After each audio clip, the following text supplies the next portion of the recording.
Hello friends. जो BTech AKTU BTech की second same mathematics में जो हम वीडियोस ला रहे हैं आज उसमें ऑर्डिनरी डिफरेंशियल इक्वेशन में एक टॉपिक होता है स्पेसिफिक, बिल्कुल linear differential equation of second. इसकी जो स्टैंडर्ड फॉर्म होती है वो होती है d2y/dx² plus p/d(y/dx) plus qy is equal to r। ध्यान देने वाली बात है, यहाँ ये कोफिशिएंट हमेशा 1 रहेगा। तो ऐसे में जो p, q और r ये कांस्टेंट भी हो सकते हैं और फंक्शन ऑफ x भी हो सकते हैं। अगर कांस्टेंट हैं तो पुराने मेथड काम कर जाते हैं, लेकिन जब फंक्शन ऑफ x हैं तो हमें कुछ नया करना पड़ता है। तो इसमें 4 केस हैं ये। पहला केस है जिसे हम कहते हैं reduction of order.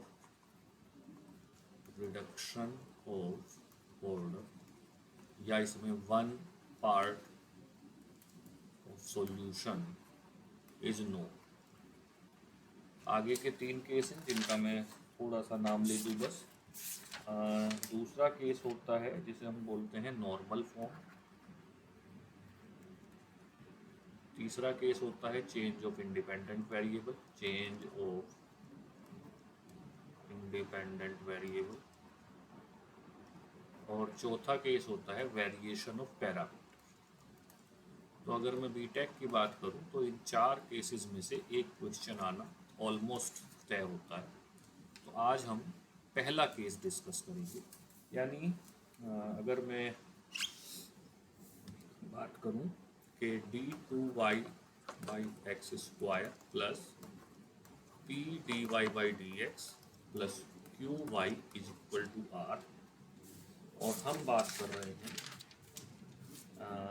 Reduction method, reduction of order. Reduction method भी कहते हैं रिडक्शन ऑफ ऑर्डर।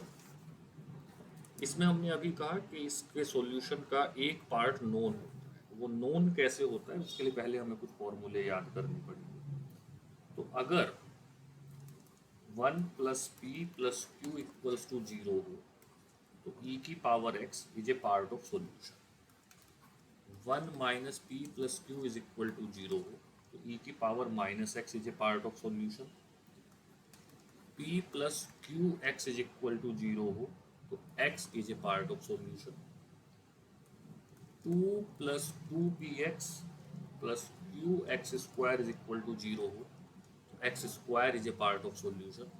और इनका जनरलाइज शेप जो होता है वो होता है m into m-1 plus pmx plus qx² is equal to 0 हो तो x की power m is a part of solution.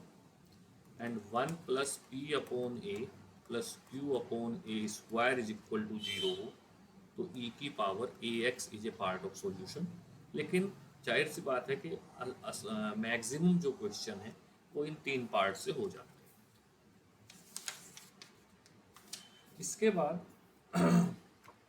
इसका वर्किंग मेथड हम डिस्कस कर लेते हैं, क्योंकि लंबे सवाल बनते हैं तो पता होना चाहिए, क्योंकि हो सकता है कि कुछ स्टेप्स इधर उधर हो जाते हैं। तो बार बार मैं लिख रहा हूँ क्योंकि ये सबसे इम्पोर्टेंट चीज़ है कि d2y/dx² p/dy/dx plus qy is equal to r। p q r are the function of x। जब ये है तभी ये पूरी प्रक्रिया चलेगी, तभी ये पूरा मेथड चलेगा। Step 1, coefficient of d2y/dx² is 1। ये हम बार बार कह रहे हैं, तो d2y/dx² का कोफिशिएंट 1 होगा। Then step 2, find p q r। Step 3, find part of CF। Find part of C, यानी ये ऊपर आ जाइए। ये जो हमने यहाँ पे आपको ये तीनों फार्मूले या 6 फार्मूले लिखाए हैं, लेकिन उनमें से पहले 3 important. Find part of c f, और उसे मान लेते हैं हम लेट इक्वल्स टू यू, यानी जो पार्ट ऑफ सी एफ हमें मालूम चला उसे हमने यू मान लिया। अब एक पार्ट अगर उसका यू है तो स्टेप 4 हमने कहा y is equal to u v be the complete solution. अगर y कंप्लीट सॉल्यूशन है तो u आपको निकालना है, v आपके पास है, v नोन है, सॉरी सॉरी सॉरी उल्टा, u नोन है एंड v फाइंड आउट करना। तो अल्टीमेटली हमारी प्रॉब्लम आके रुक गई कि अब हमें ये v निकालना है।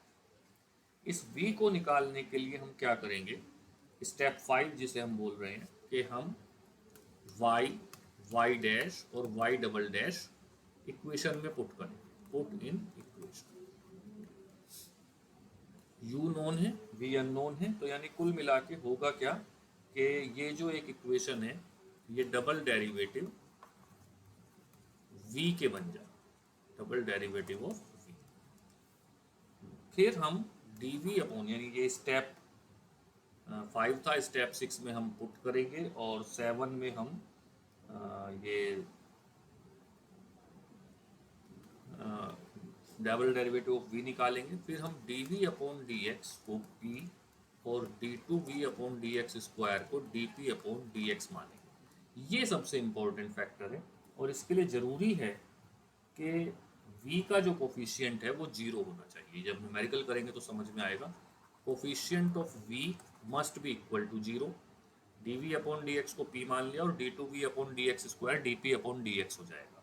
यानी कुल मिला के हुआ क्या कि हमारी इक्वेशन सेकंड ऑर्डर से फर्स्ट ऑर्डर की हो गई। यही मेथड का नाम है रिडक्शन ऑफ ऑर्डर। इसके आगे यानी इस फर्स्ट ऑर्डर की इक्वेशन को सॉल्व करके हम v निकाल लेंगे और v निकालने के बाद हम u v में पुट कर देंगे। पहला एग्जाम्पल करते हैं, शायद ज़्यादा समझ में आए। एग्जाम्पल नंबर 1 कह रहा है कि sine square x d2y by dx square is equal to 2y। Solve y is equal to cot x is a part of c f. यानी जो हमने फार्मूले कहे थे, यहाँ उन फार्मूलों की जरूरत नहीं है, सीधे सीधे आपको u is equal to cot x दे दिया है। अब सबसे पहले इस क्वेश्चन को स्टैंडर्ड फॉर्म में बदलिए, जो मैं बार बार डिस्कस कर रहा था। तो d2y by dx square minus 2 upon sine square x y is equal to 0, या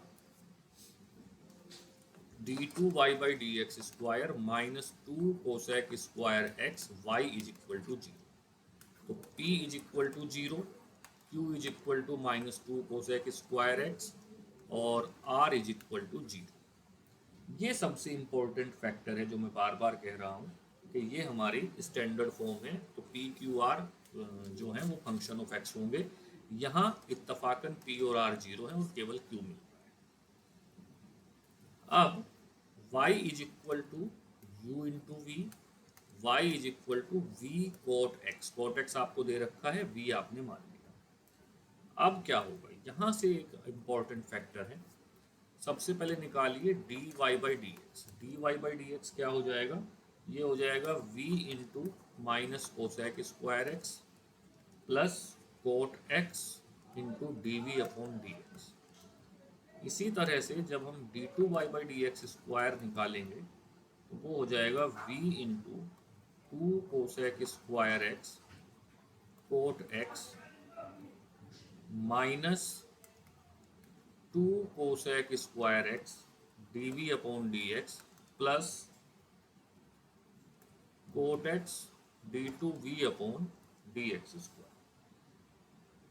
ये आप देख सकते हैं कि पहले हमने y is equal to v cot x को डिफ्रेंशिएट किया तो ये दो टर्म आई। फिर जब इन दोनों टर्म को डिफ्रेंशिएट किया तो प्रोडक्ट रूल से पहले इस टर्म का करा तो एक फैक्टर ये आया और एक फैक्टर यहाँ से आया, और जब इसका करा तो एक फैक्टर यहाँ से और एक फैक्टर यहाँ से। ये सारी वैल्यूज इक्वेशन जो डिफरेंशियल इक्वेशन की स्टैंडर्ड फॉर्म है, यानी ये यहाँ पर पुट कर दीजिए। तो केवल आपको d two y by d x square और y की वैल्यू पुट करनी है। तो ये बन जाएगा जब d two y by d x square यानी cot x d two v upon d x square minus two cosec square x d v upon d x is equal to g. अब सबसे पहली चीज कि coefficient of v is equal to zero, कहीं भी v नहीं आ रहा है ये इंश्योर कर लेंगे। ये जो ऊपर आपको ये दिखाई दे रहा है ये y की वैल्यू पुट करने में जीरो हो जाए।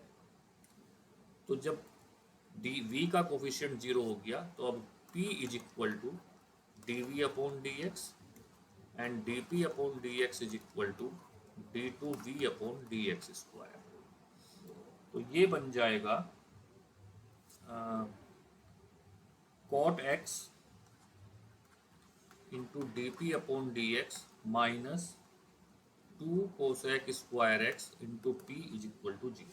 ये इसकी बैकबोन है कि हमने अल्टीमेटली एक सेकेंड ऑर्डर की डिफरेंशियल इक्वेशन को फर्स्ट ऑर्डर की डिफरेंशियल इक्वेशन में कन्वर्ट कर दिया। और आप देख सकते हैं कि मैं इसे d p upon p is equal to two cosec square x upon cot x, ये मैंने बना दी वेरिएबल सेपरेबल, बिल्कुल पहले दिन का मेथड है।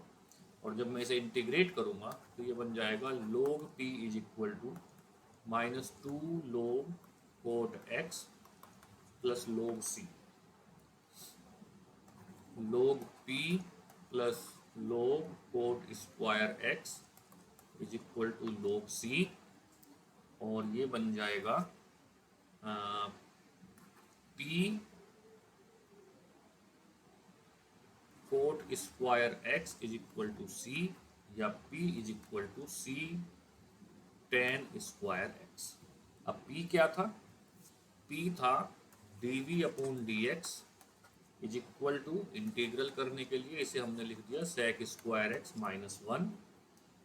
और जब हम इसे इंटीग्रेट करेंगे तो इंटीग्रेट करके आ जाएगा v is equal to c tan x minus x plus c1। तो ये v की वैल्यू आ गई। और y क्या था? y था u इंटू वी। तो इसका मतलब y is equal to u था हमारा cot x into c tan x minus x plus c1। और ये हो गया हमारा फाइनल आंसर। तो यहाँ पर आपको मेथड के स्टेप्स याद रखने जरूरी हैं। जैसे कि थोड़ा लंबा वीडियो हो जाएगा, अगला क्वेश्चन डिस्कस करते हैं। ये क्वेश्चन कैलकुलेशंस में कुछ जल्दी भी हो सकता है कि d two y by d x square minus cot x d y by d x minus one minus cot x is equal to, यहाँ y आएगा साथ में, इज इक्वल टू e की पावर x साइन x। तो p is equal to minus cot x, q is equal to minus one minus cot x और r is equal to e की power x sine x। अब इस p और q को देखिए जरा ध्यान से, इसीलिए p q निकलवाए जाते हैं। One minus p, one plus p plus q अगर मैं करूँ तो one minus cot x minus one plus cot x, ये हो गया zero. One plus p plus q equals to zero आ रहा है। इसका मतलब e की power x is a part of CF। यानी हम मान सकते हैं u is equal to e की पावर x। और जब u is equal to e की पावर x मान लिया तो y is equal to uv यानी e की पावर x इंटू।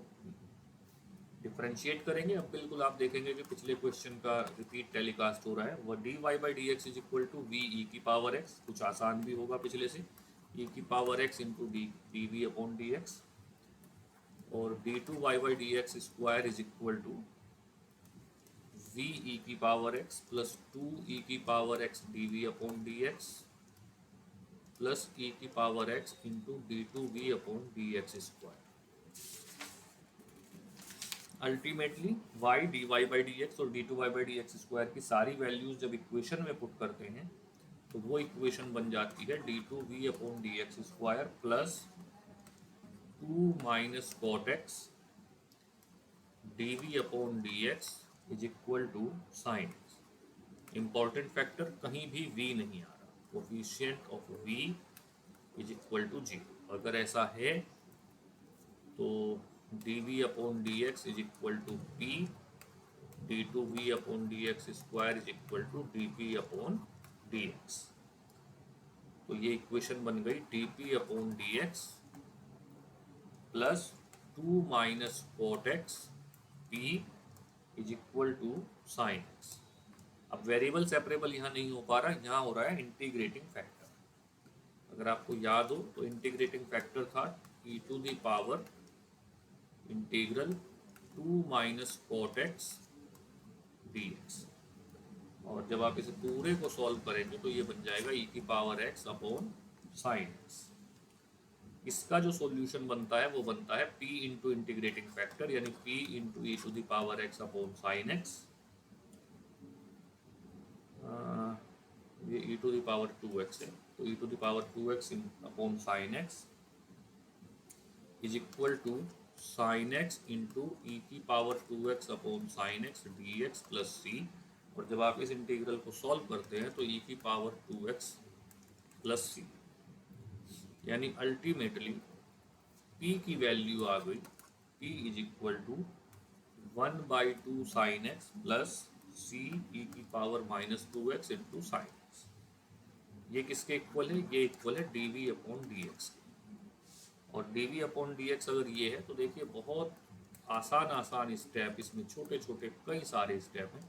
अगर ये dv अपॉन dx है तो इंटीग्रेट कर देंगे तो v की वैल्यू आ जाएगी -12 cos x -1/5 c e की power -2x cos x plus 2 sin x plus c, और y is equal to u भी पुट कर देंगे तो आपको आंसर मिल जाए।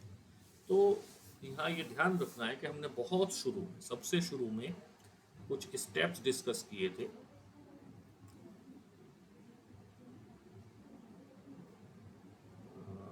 ये रहे वो स्टेप, 6-7 ये स्टेप होते हैं, और इन्हें बार बार सुनिए और देखिए और कीजिए। और न्यूमेरिकल जो होगा, जब रिडक्शन ऑफ ऑर्डर की बात करेंगे तो इसी पैटर्न पे होगा।